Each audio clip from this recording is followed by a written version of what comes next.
Story that's been getting buzz all day. The chief of the National Highway Traffic Safety Administration went on record saying that every student should be buckled up on school buses. It is the first time the federal government has endorsed it. As of now, only 6 states mandate it.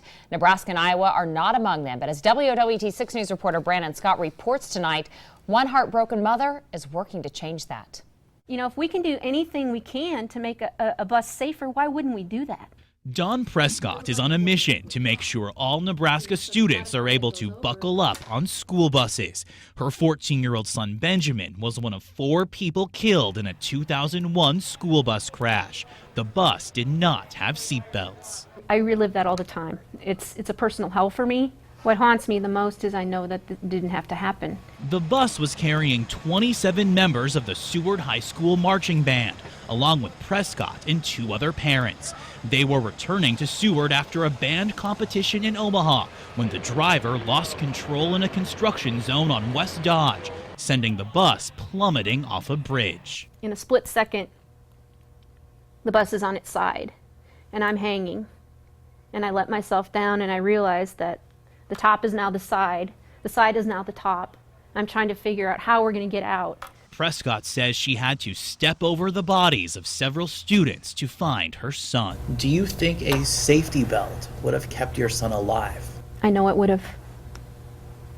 I know it would have. This crash test video from safety equipment company IMMI shows 3 dummies in a simulated school bus rollover accident. 2 are buckled up. The third, which goes flying, is not. Currently, Nebraska does not require seatbelts on school buses, leaving it up to individual school districts to decide if they're needed and if they can afford them. I have vowed to make this my legacy, because I know that Benjamin would be alive today if he had had the option to buckle up. Prescott hopes that by telling the story from the terrible accident which claimed her son, state lawmakers will decide to make seatbelts mandatory. It's all about safety for children. And who would be against safety for children?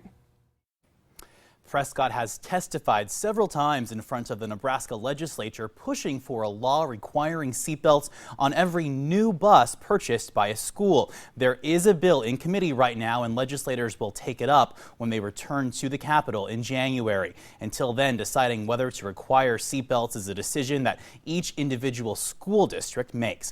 And I'll be back at 6:30 to tell you which of our area schools think those seatbelts are necessary. And one more point, John and Mallory, I spoke to the superintendent at Seward Public Schools, and even after that terrible crash 14 years ago, they still don't have mandatory seatbelts on their buses in Seward.